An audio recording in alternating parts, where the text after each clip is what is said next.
Исправляем косяки, образовавшиеся при фрезеровке кромки.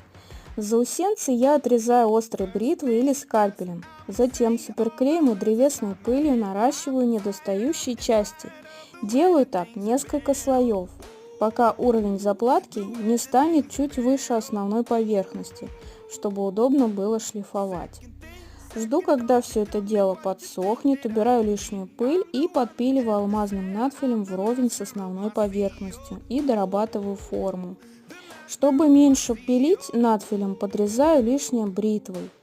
Финишного результата добиваюсь шлифовальной бумагой 120 или 150 грит.